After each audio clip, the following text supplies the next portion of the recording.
I'm going to talk a little bit about what we at Adventure label or call idiotic optimism. And we discussed last year how our brains are notoriously bad at predicting what's going to make us happy in the future. Right? We fall prey to a range of very seemingly simple cognitive biases. For example, we gave this example last year. If you were asked to plan your meals in advance for a year, we do a very bad job selecting the variety of dishes that would actually yield the greatest amount of pleasure.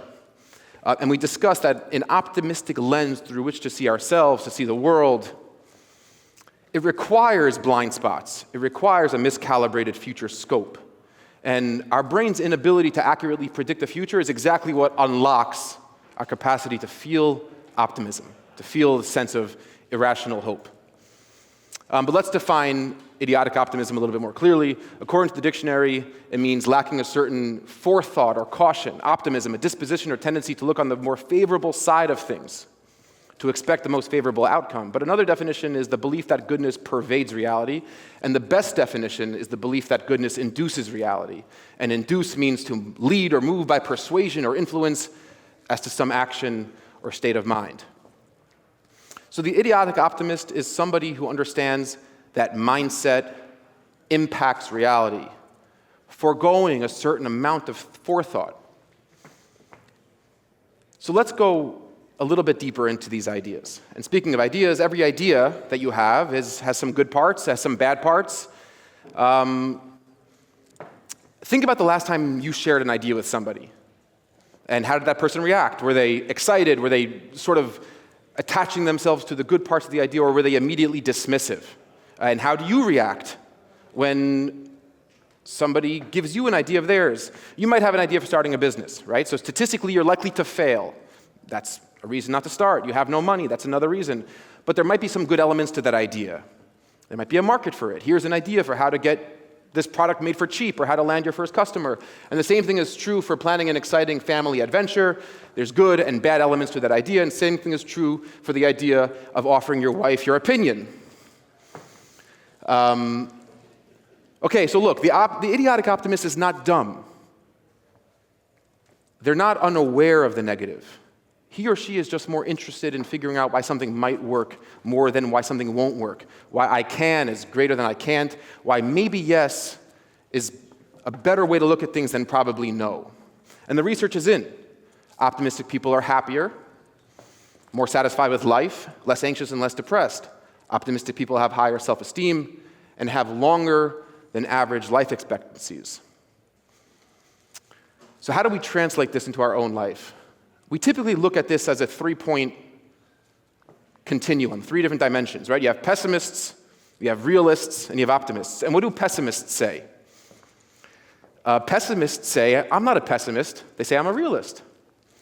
The pessimists consider themselves a very carefully calibrated machine of discernment, able to see things without bias, without hyperbole, and therefore they're more reliable predictors of real-world future outcomes.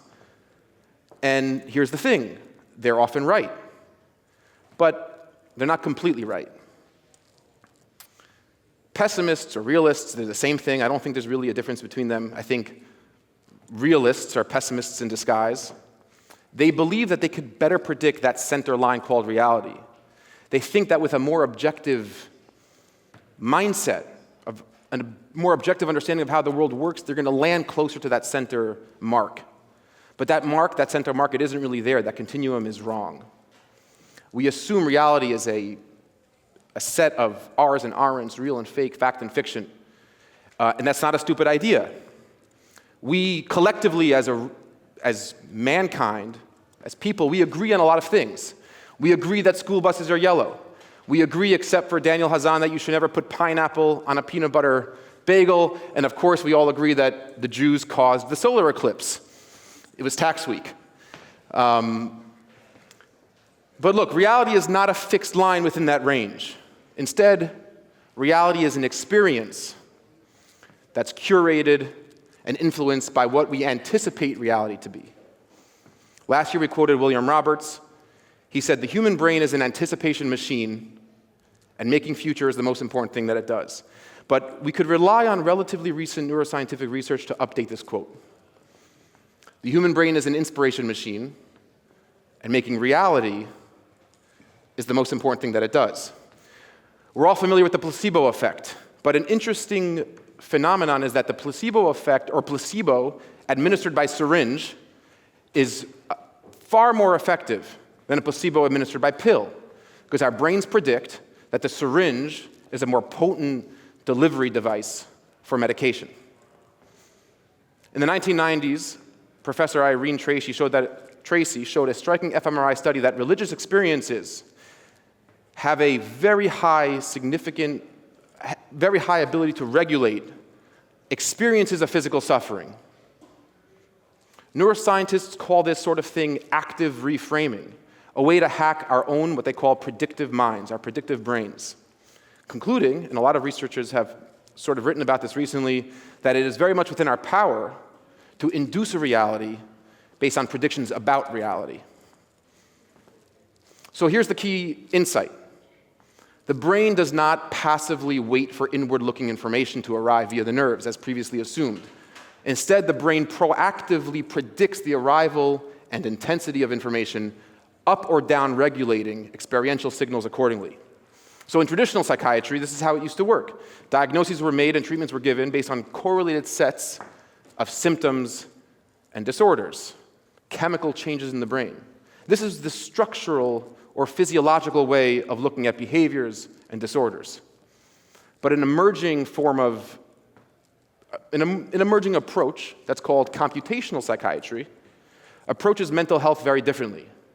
It uses the predictive brain model to understand that conditions are very much a reflection of how our brains process and predict information.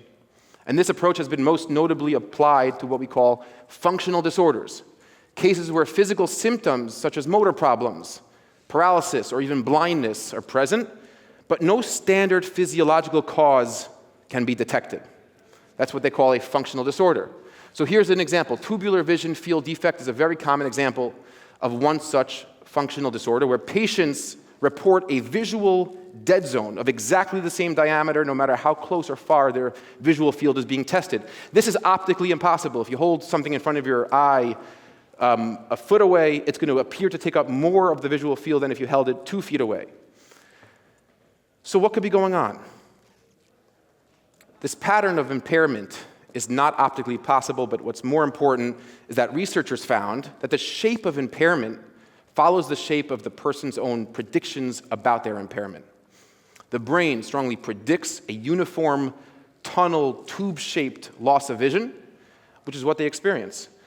So looking through this new viewport, we could redefine or reconceptualize reality as an infinite number of experiences sculpted from our beliefs, our expectations, and our predictions.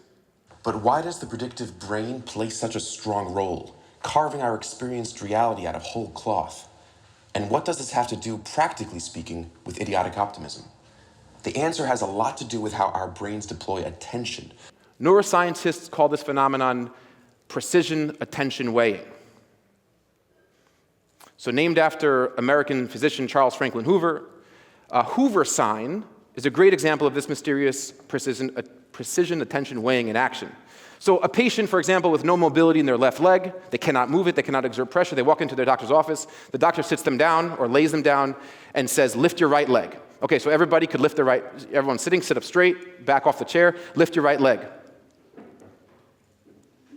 Okay, so if you'll notice, you automatically exert pressure through your left heel into the ground. You could try it again. You have to be your back off the chair, so your core has to stabilize. Mikhail, what are you doing? Sit down.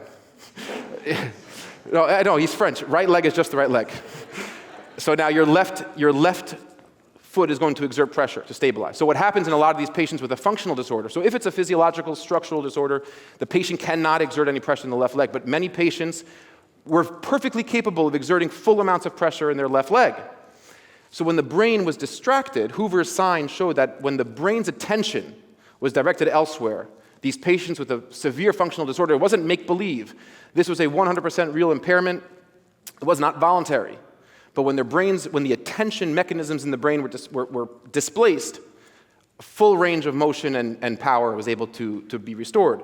So according to Hoover, the brain's pattern of expectations, that same theme about the left leg's ability to exert pressure, is the hidden cause of a very, very real loss of strength. So this type of precision attention weighing, it's also referred to in the literature as fluid intelligence. And it's the brain's way of constantly adjusting its experiential processing centers as we go about our daily tasks, amplifying certain chemical signs on the things that will help us achieve what we're setting out to accomplish.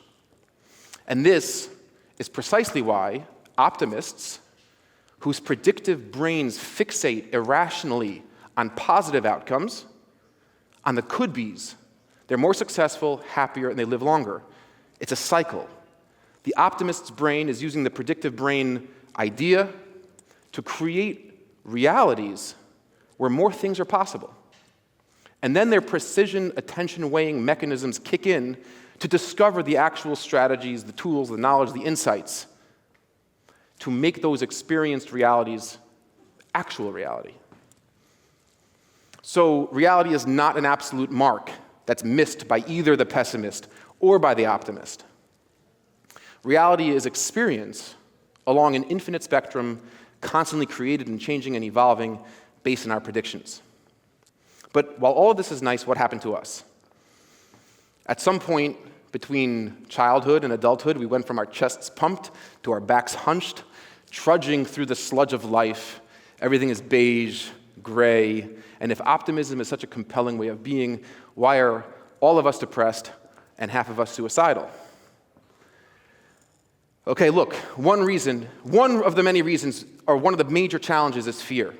A fear of failure. And left unchecked, this fear of failure that we've developed will become so potent, so dreadful, it will inhibit our ability to even want good. We use fear, stress, and anxiety interchangeably, but they all sort of make up the menagerie of optimism killing doom. They're not the same exact thing. Fear is the sudden guest who crashes the party of your mind when danger lurks in the immediate vicinity. It's a primal emotional response. For a 9-year-old boy, it's, look out, a girl. And for me, a 36-year-old man, it's, look out, a girl.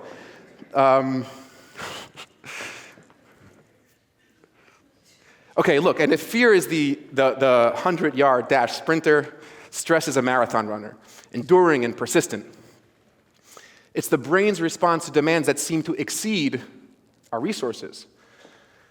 Stress is the daily grind, the relentless pressure of life's demands. While fear is a response, stress becomes a lifestyle. And according to Porcelli, anxiety is about anticipating future disasters, the endless possibilities of everything in life going wrong.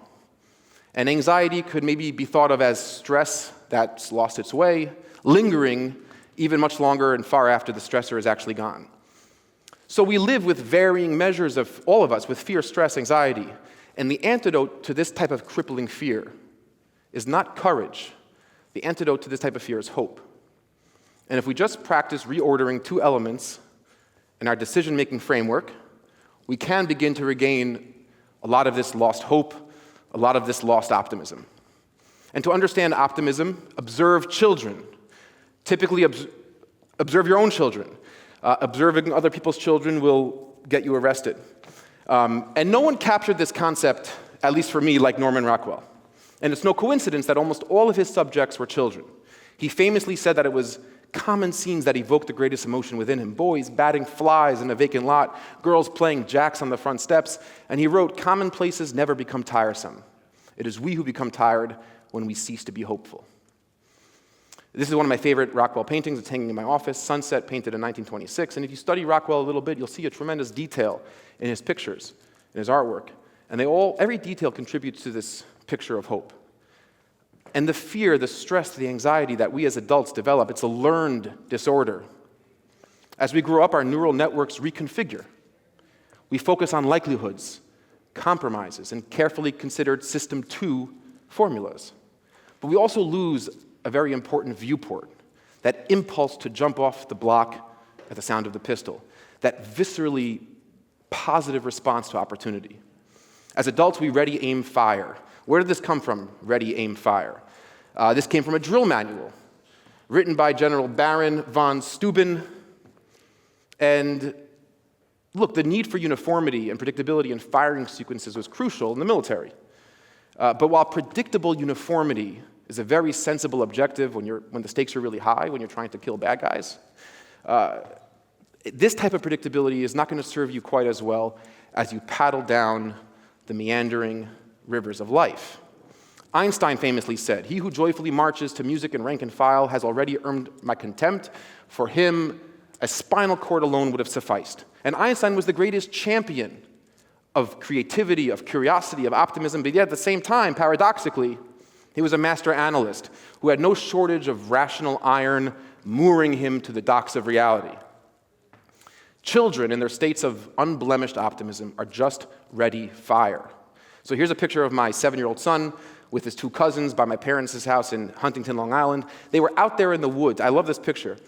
They were out there in the woods playing with tent stakes or fence stakes and rocks for hours. For hours, they were doing nothing, absolutely nothing. Kids have no aim. That's what makes kids kids. But as the waters beneath our proverbial lifeboats become more tumultuous, choppier, more filled with mysterious life, we begin to aim. We measure, we inspect, and aim is not a bad thing. Aim is responsibility. Aim is maturity. It's what we deprive ourselves of today in service of our tomorrows. The idiotic optimist is not a man-child. The idiotic optimist is a little bit of an adult and a little bit of a child at the same time, by simply reordering, getting the order right, ready, fire, aim. Optimism isn't something we have to learn. It's the paralyzing fixation on our fear of negative consequences that we have to unlearn. After all, the negative results of failure are usually cauterized, they're short-lived, and the ripple effects of engaging boldly reverberate upward and outward, yielding untold positivity. So that's it. I'd like to end with a brief story. Ronnie's not here, but this is Ronnie with a pair of Brigid's solar eclipse glasses looking at the sun. So let me just, a brief story. Late Monday evening, February 5th, this past February 5th, about a week before the Super Bowl, Rodney Cardinal calls me up on my cell phone late at night, and he's like, I have a great idea. I have an idea. And I said, okay, Ronnie, what's the idea? I was in the middle of watching Somebody Feed Phil on Netflix. It's a phenomenal show. He's like, I want to build a tracker. We're going to build a data tracker during NFL Super Bowl Sunday, which was February 11th, and we're going to scrape the entire internet for any mention of Taylor Swift with either Travis Kelce or Super Bowl or NFL, and we're going to get all this data. And I said, wow, that sounds like an amazing idea. Why the hell would we do this? And he's like, well, if we could get all this data and maybe some journalists will pick up on it, it's a hot topic. And I said, yeah, that sounds really good, but how are we going to get all that data? And Ronnie says, that's not the issue. The issue is getting Patrick to agree to this totally moronic idea. Okay, so next day, Ronnie had a bunch of phone calls. We didn't tell Patrick yet. Ronnie had a bunch of meetings with vendors, getting quotes on what it would cost to pull the data. Turns out it would be pretty expensive. Then we sheepishly approached Nechama and asked her if she'd build the model. And she said that it's a terrible idea. The data is not going to be reliable. The model isn't going to work, and it's going to be a total waste of time. So here's one of my favorite Calvin and Hobbes comics where Calvin says, you can't come up here, Susie, no girls allowed. So Ronnie and I told Nechama, I said, look, we said, we will let you into our boys-only treehouse club if you help us with the model. And Nechama's eyes lit up. She smiled from ear to ear. It's just what she's been wanting to hear for all of these years, and she's in. Okay, she said she's going to help us with the model. And Nechama doesn't like me putting pictures of her in presentations, so this is a steak frites, and that's all it is. That's all this is. Okay, look, I began creating the wireframe of how we would present this data on our site, and Ronnie went to talk to Patrick. The data was not cheap. There were a lot of more important things to do. And this was going to be a reasonably significant distraction for one really, really smart person and me and Ronnie. Well, Patrick said no. And look, I think he was right. But Ronnie was excited. He was inspired. He was already committed to the data provider. We already changed the sign on the clubhouse, and he was just going to figure it out. Ready, fire, aim. Ronnie got the data, Nechama built a model, I built a microsite, and we all locked up the Slack channel so Patrick couldn't get in. And he didn't know what was going on.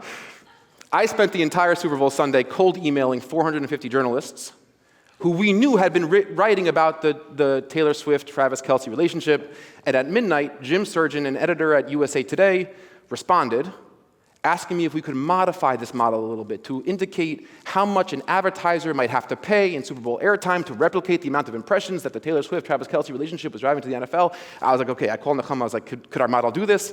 And Nechama said, absolutely not. Our model can't even do what you're telling everyone it could do. It definitely can't do this.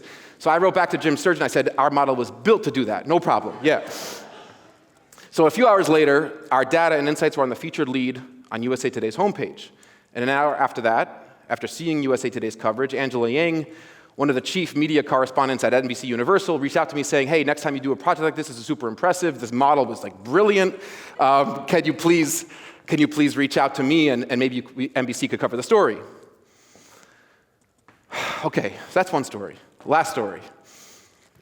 It's a bookend. It's a bookend of sorts. So about a month ago, I wanted to cancel DOLAH. I didn't think we should put this event on. We had recently lost a major client. There were operational gaps at the agency to plug, and I thought that this was expensive. It's a massive undertaking. At the time, when I was talking to Patrick, we had sold 2 or 3 tickets and had 0 sponsors, and I said, just pull the plug. It's not worth it. Let's just cancel it. And I made that opinion very clear. I was aiming. Patrick disagreed. Patrick was firing. I threw a bunch of questions at him, he threw a bunch of answers at me, he didn't like my questions, I didn't like his answers. But what was being expressed verbally was not exactly a good reflection of the subtext. Because idiotic optimism is an emotional paradigm. And it's not easy to describe or verbalize an emotional paradigm, especially if the person you're talking to is not sharing your experience, is not on that same wavelength. Patrick was feeling an energy that optimists tap into. That while I understand there's no real rational basis here to predict any positive outcome, we'll figure it out as we descend into the chaos. And that's what the optimist says in the face of a skeptic. You're right, but so what? But it's hard to say that to somebody who isn't sharing your ayahuasca trip, because the natural and rational response would be, so what? I'm right, that's what, you just said so. But of course, with the optimist, you've missed the point. So Patrick soldiered on, shouldering the responsibility and the burden of DOLAH. If this event failed, it would be his failure and his failure alone. And through many conversations with Patrick about this event over the last few weeks, I think Patrick understood deep down that at some point I'd look back and regard this entire episode with an enormous amount of respect for how he rallied our agency around a vision of optimism, a vision of hope, and the journey into the unknown. I've known Patrick for about as long as I've known my wife, who's here, and much longer than I've known any of my kids, and Patrick used to analyze everything. Back in 2013, Patrick, an Irish Catholic, found himself on top of my father-in-law's children's clothing store, crammed into a 180-square-foot office amongst a small community of Orthodox Jews and the people who build their new homes, wondering, how the hell did I wind up here, and why won't anybody put cheese on my burger? And he stayed, though. And over the course of the next decade, he became somebody who really embodies these ideals of optimism. And this event taking place in the positive way that it did is as clear a testament to that as anything. Okay, just in closing, I'd like to say thank you to a few adventure friends of mine over the last few weeks really gave selflessly of their time, morning and night, on top of a full workload, to pull this event together. So I want to publicly express a huge deal of thanks to Bridget Healy, Nina Ottensasser, Esti Nadoff, and Andrew Teigman. As recently as yesterday, Andrew was dragging cases of books and signage holders from the office. Esti was designing literally everybody's slide deck. Bridget was sitting on the floor at our office putting name badges together. And Nina was running pell-mell through the aisles of Trader Joe's, so there was crackers and food for happy hour. And over the past 6 weeks, there was no shortage of fear, stress, and anxiety. and never once did Esty, Nina, or Bridget complain.